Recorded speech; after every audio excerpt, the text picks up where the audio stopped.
Hey folks, in case you can hear this, um, 1 second.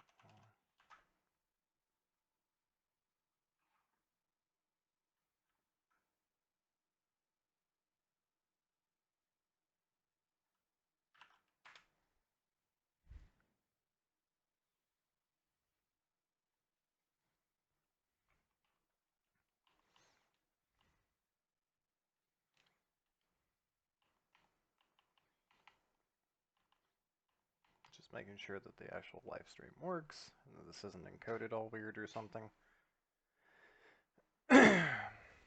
Which it might be.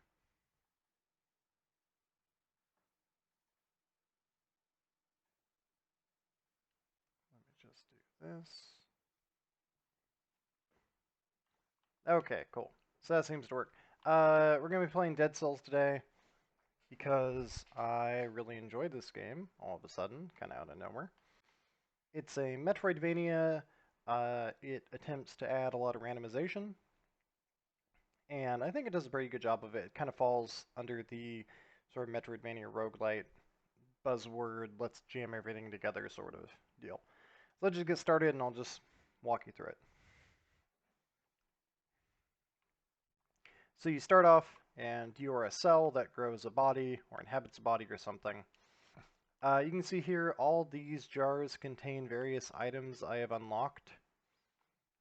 You have 4 slots, 2 weapons, 2 skills. When you start off the game, it gives you a couple options. Normally it just starts you off with bullshit. I unlocked a thing that makes it more palatable. So we have Spartan Sandals, just let me kick enemies, and we have a Broadsword, which is not that good, to be honest. Its whole thing is that it does a lot of damage, but it's so slow, and it's so unwieldy, that it is a little bit irritating. Whoop. Oh, come on.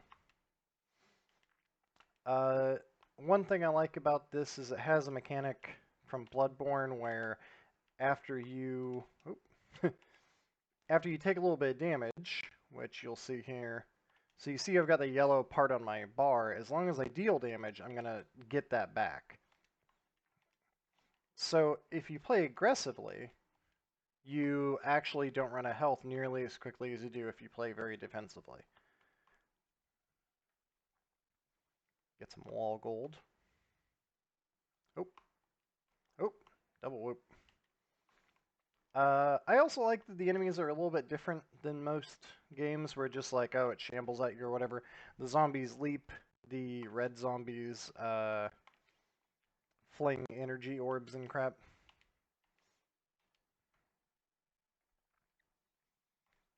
I guess there's like some mild spoilers here. Okay, Balanced Blade. I'm going to swap this out for the Broadsword. It deals less damage per second, but it's so much easier to use. And that Broadsword keeps getting me in trouble.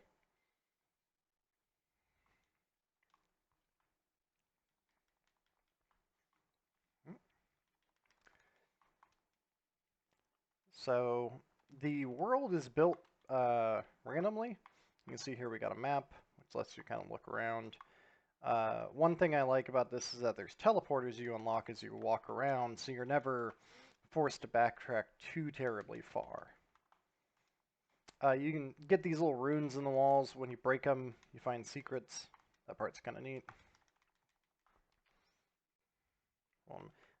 See here, you can teleport anywhere you want. This is all very quick. One of the things I really like about this game is how fast everything kind of comes together. You're moving quickly, you're not spending a lot of time running around not doing anything. I believe that they've upped, or at least it feels a lot like they've upgraded the speed of combat and things since release. Because I remember when it came out originally thinking like, oh, well, this feels really slow and ungainly, and now it feels a lot quicker. Give myself a flashbang. That'll nice little stun. You have skills and weapons. Skills tend to supplement things, deal status effects, and that sort of deal.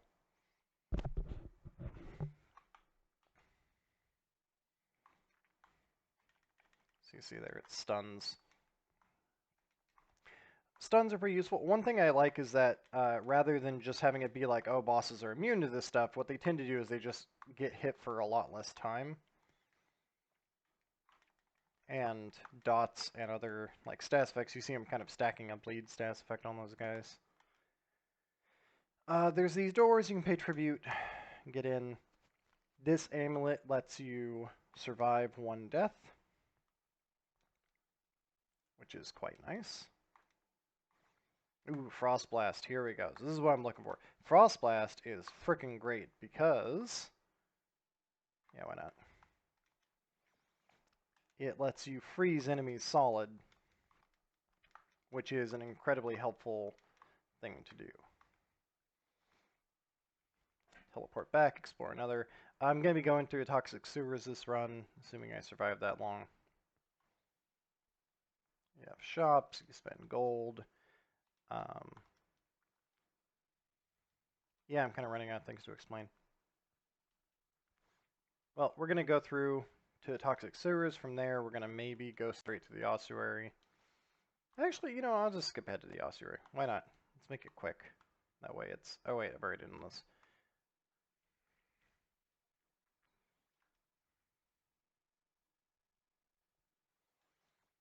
So to get to the ossuary, I need to find a teleporting sarcophagus. Like the one I used back there. That will point me... Yep, I think it's this one. Go up here. Beware! Please do not attempt to take this shortcut if you're not properly equipped. You've been warned. Yeah, okay, cool. I'm gonna die. This is not a particularly smart idea, but it is probably a better way of showing how the game plays. You get cells from defeating enemies, and you use those cells to unlock items or level them up once you've unlocked them. So for most of the stuff, once it's unlocked, you just get a flat, hey, I'm going to increase the damage on things that have damage. Phaser, for instance, is just teleport, so it doesn't have a damage increase. But I could upgrade my heavy crossbow, I could upgrade my firebrands, I could upgrade all sorts of things. Right now I'm just putting points into gold recovery, so every time I die, I keep more of the gold that I have lost. This guy has a shop I can't afford. And off to the ossuary.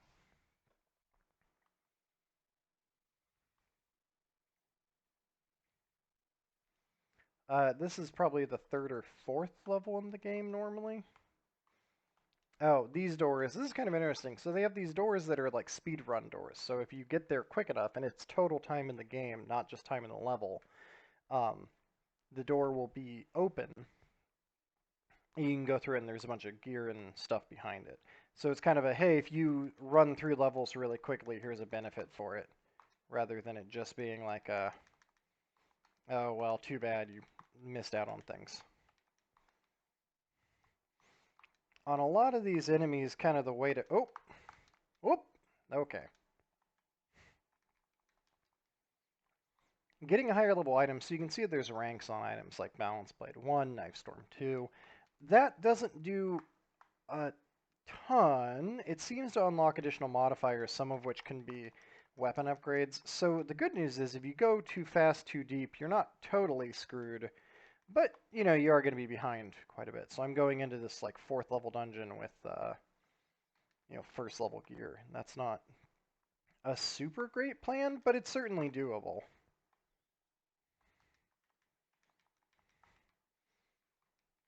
As long as I'm careful. Let's go down here.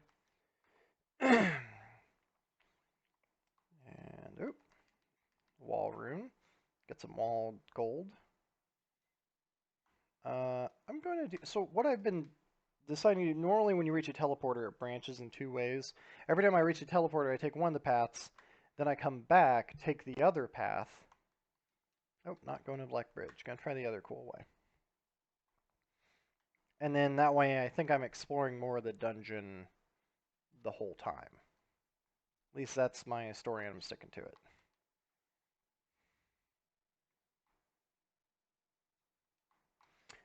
These guys are called spikies or pokies or something dumb like that. What they do is they point their back at you, and then if you attack them from the back, you take additional damage, which is not great. Oh, shoot.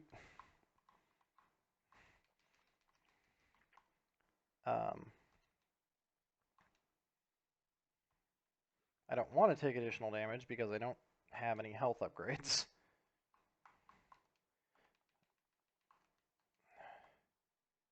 In fact, even killing these guys at all, I'm doing a lot to rely on things like my knife storm to stack bleed damage and all that.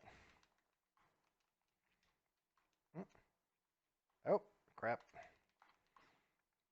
If your health is high enough, you'll often be knocked down to just one hit point rather than dead. I don't know exactly what triggers that, but generally a good thing because then you get a little bit of time to recover some health. You also have a health potion. You can upgrade the number of uses you get out of it. Ooh, strength upgrade. Strength upgrades your weapon damage.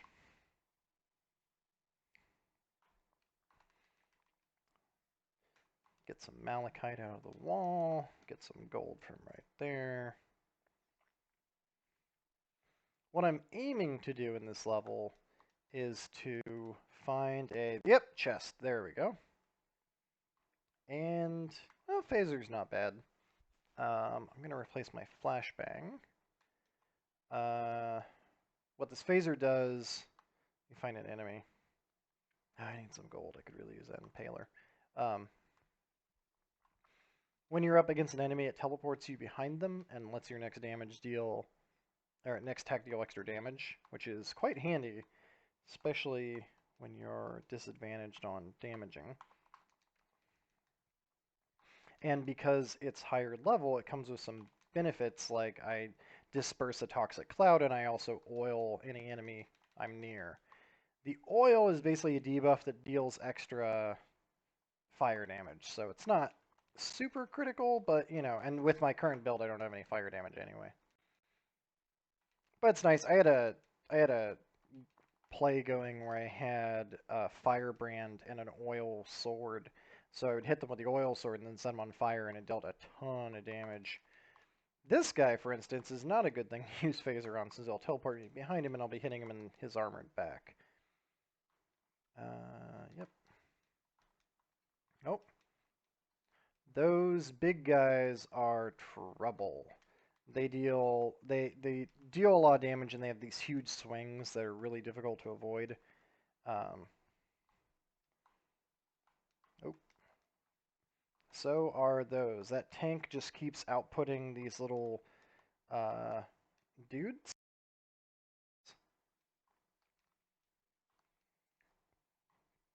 And I believe the only way to kill the tank is to kill all the blobby guys. So you basically just have to keep doing that. If you press down and A in midair, you do it like a dive attack, which is pretty great. A little bit of extra damage. There we go. Got him.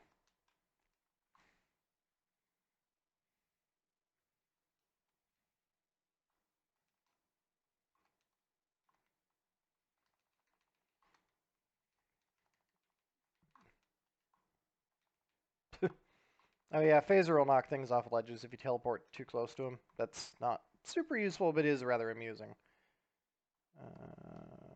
Oh.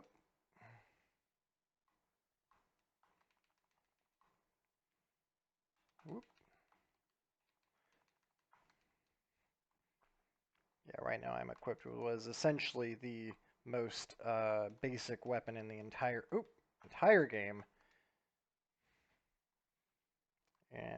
But I believe I've gotten enough gold from doing this that I can afford a weapon upgrade.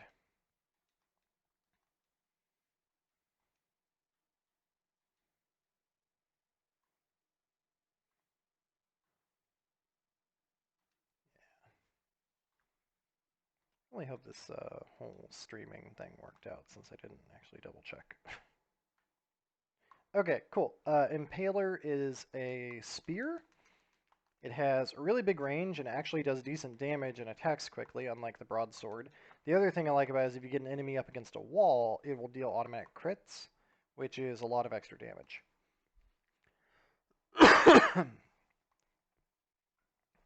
Those crits are dictated kind of in you can see at the top it says Impaler 344, 665. The 665 is the crit thing. These rooms are for... Oh, shit. Okay. those are for elites, and I didn't really want one of those guys to be an elite, so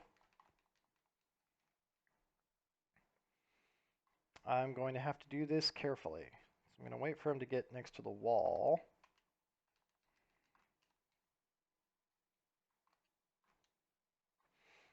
One of the problems with all elites is at a certain point of health, they gain the ability to teleport. Like all of them do.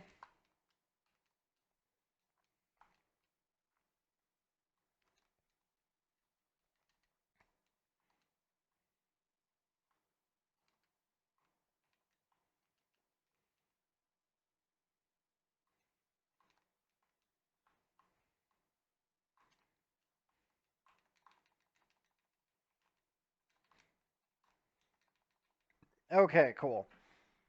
All right. When you beat an elite, you generally, I think I've always gotten amulets for it. I am not going to equip that amulet, but I did get some dead cells, so that's always good. Unfortunately, now I'm totally out of health. So we're going to be careful. And actually, more than careful, I'm going to go ahead and just teleport to the Black Bridge. Every time you do a transition from one level to another, you get the ability to bank all your cells. So I'm going to take advantage of that.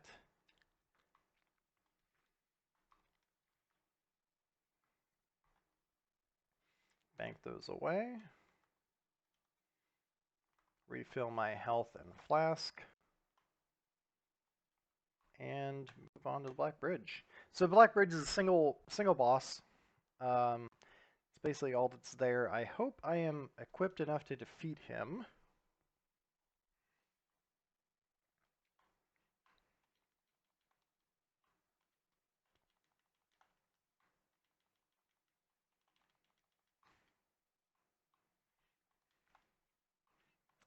That red aura he does deals damage.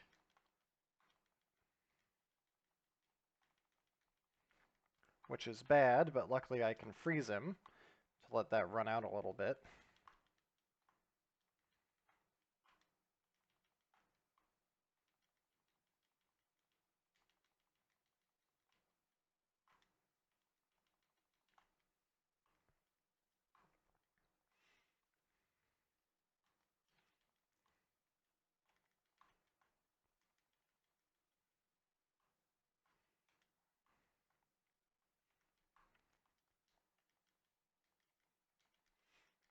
Try to get a teleport in there when I can.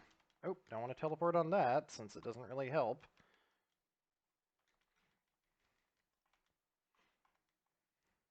Come on.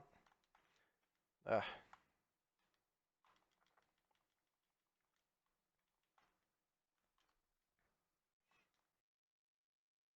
All right. Oh yeah. Might as well try to stack some of that. Oh, jeez. Ah! Okay. Well, I got stuck trying to heal, and that didn't work out so well for me.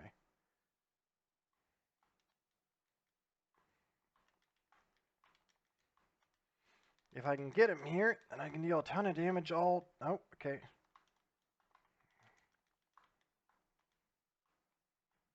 Slow him down.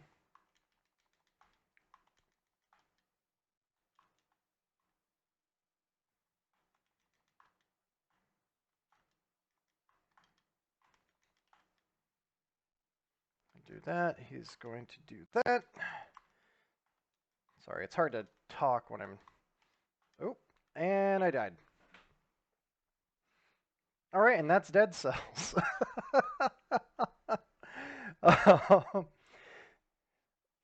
And then we start back over as a bundle of cells sliming our way into some poor bastard's dead body.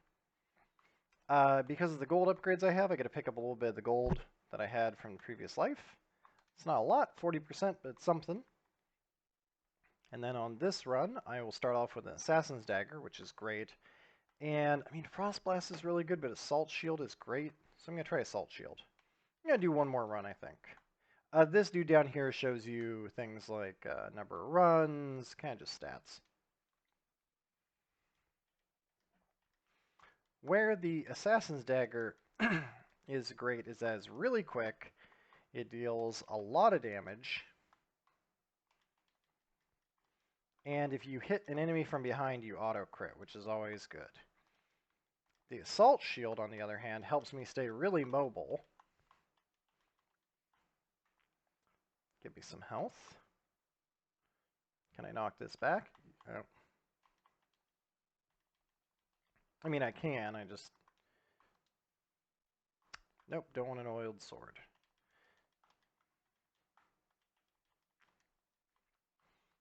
Get a wall kebab. That's where you want your kebabs from. A hole in the wall. Get it? Like hole in the wall? Money. Grenade.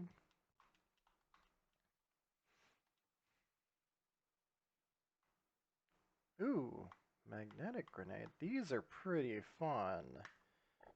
So let's go ahead. So magnetic grenades are quite interesting.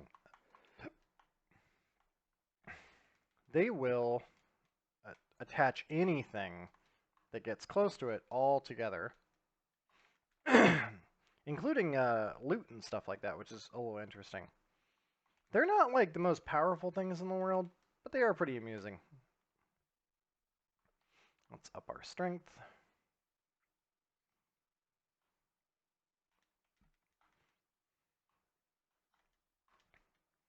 Oh.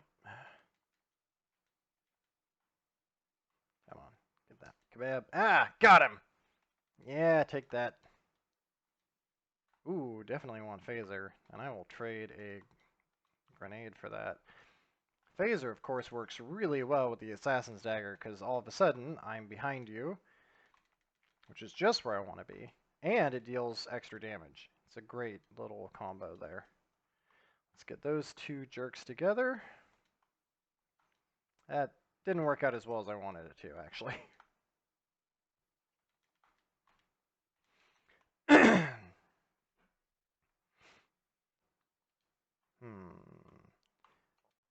It's good to look at the map from time to time because the map is slightly bigger than your screen.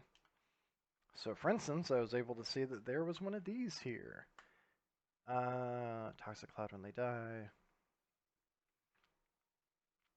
I mean, I just love the magnetic bomb so much.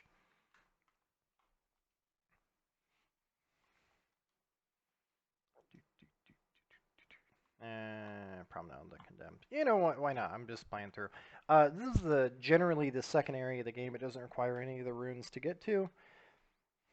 So this is where most players head to after the initial prison. Almost bought it.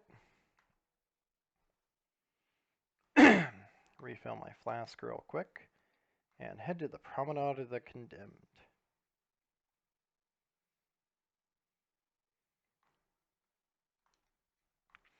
As a note, actually, this Assassin's Dagger is not dropped from an enemy like most blueprints, but you get it up here in this room. So just note that. I didn't unlock it till I saw a post about that. Okay. Oop. Those little bird things are, well, evil, demon, flying thing, are irritating not because they deal a particularly large amount of damage, but just because they are frustrating to deal with. These guys, these defenders or scarecrows or whatever you want to call them, are irritating because they deal, they put an invulnerability shield around enemies. And I think I missed this. Yep, 3 seconds ago. Ah, so close.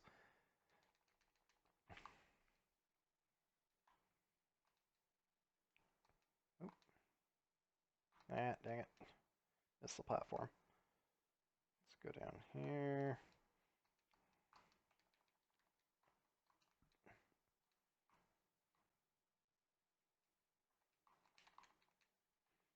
Okay. Oh, ah. This isn't really, I mean, I'm not doing a whole lot more considering I keep taking damage trying to pull that move off, but I mean, it's really fun. Yeah, can't afford a damn thing. Really could use that scroll of power.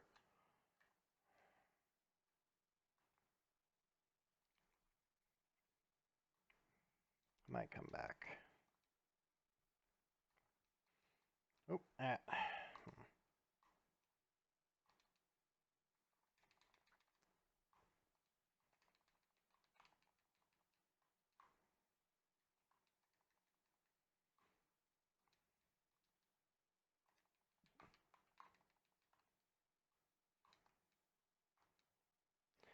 Okay. Come on. Ah, there we go. Problem solved.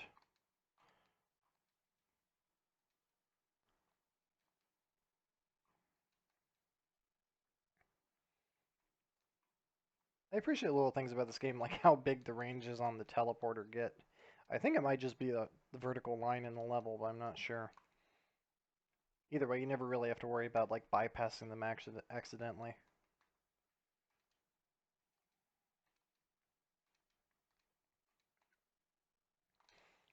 Another thing I do really like about this is that the different levels are built in different ways.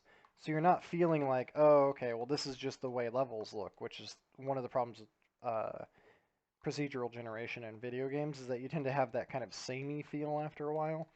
And this doesn't entirely escape it, but it does. I think it does a decent job of trying to avoid the biggest pitfalls, which is just like, oh, what's the difference between one level and another other than the tile set?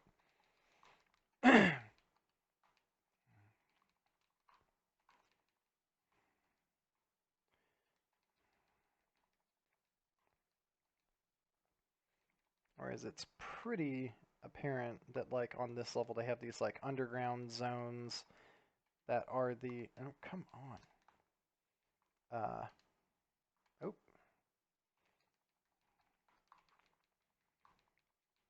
not good at talking. I mean, generally, but also specifically when I'm trying to play a video game.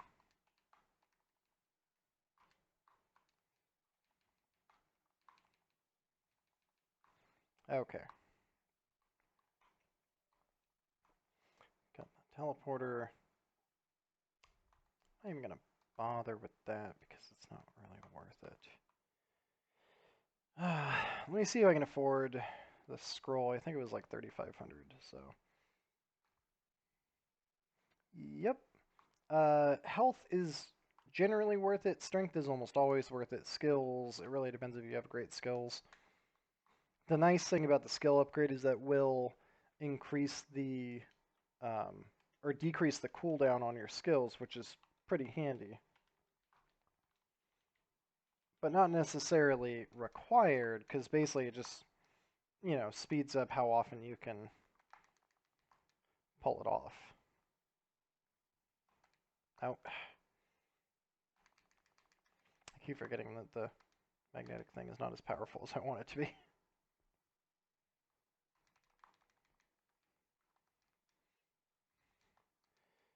Okay.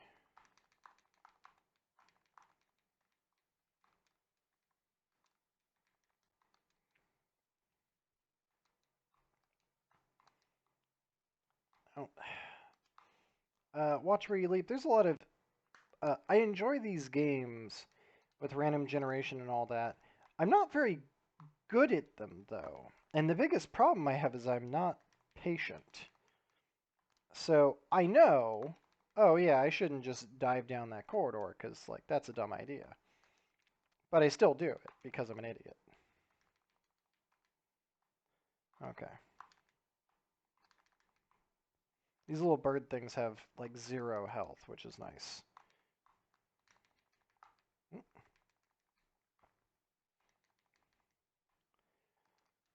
Do that. Was there? Nope. It just leads back. Oh, rune! Rune in the wall.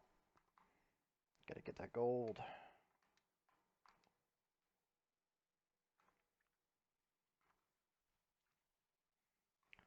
And a horizontal turret, which are frankly not that great. But that upon death, victims freeze nearby enemies part is great, so I'll take that. One nice thing is that I don't think you have to kill them with the turret. I think you just have to kill them with anything, and then the turret, yep. As long as the turret hits them, it'll trigger on-death abilities, which is great.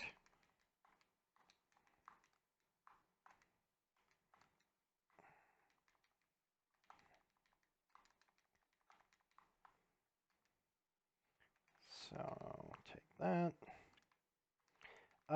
You can avoid an awful lot of combat in this game. I don't, because I'm trying to farm cells. So it's kind of a trade-off of how often you're going to get hit versus how many cells you want.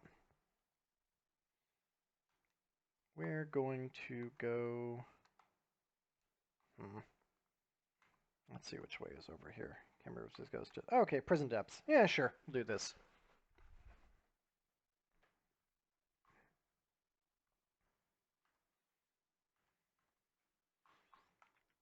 Oop, and I got it.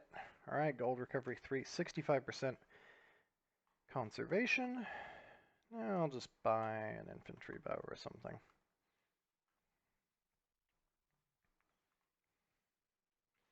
There's a downside, sort of, to unlocking more abilities, because it's all random. You're basically increasing the pool.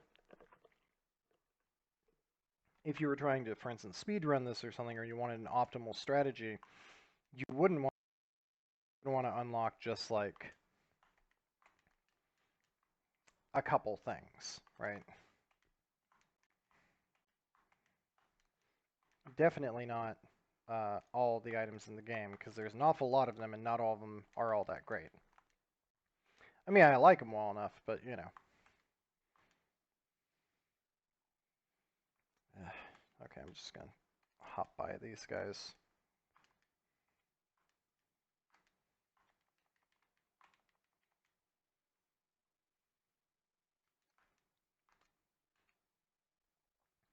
Really irritating to fight with an underpowered dagger.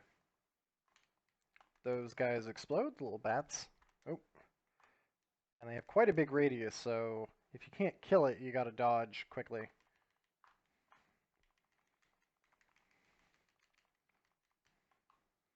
This is another relatively high-level area like the ossuary. In fact, it might be the same, like, tier as the ossuary. Ugh.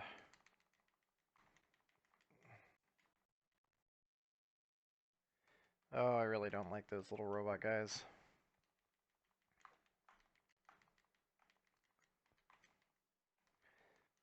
They shoot bombs on the ground, and then they fling things up in the air, and they're generally just really not fun to deal with.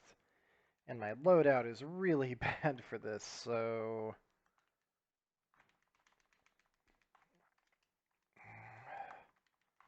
Oh. And they shoot these little fucking guys that are really irritating to deal with as well.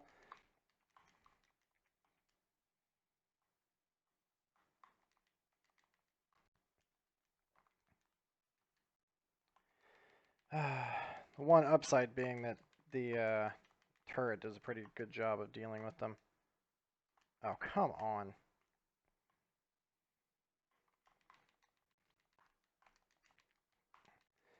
Alright. Okay, cool. Rapier. Critical hit immediately after rolling. I can deal with that. Or I can't. I'll just die.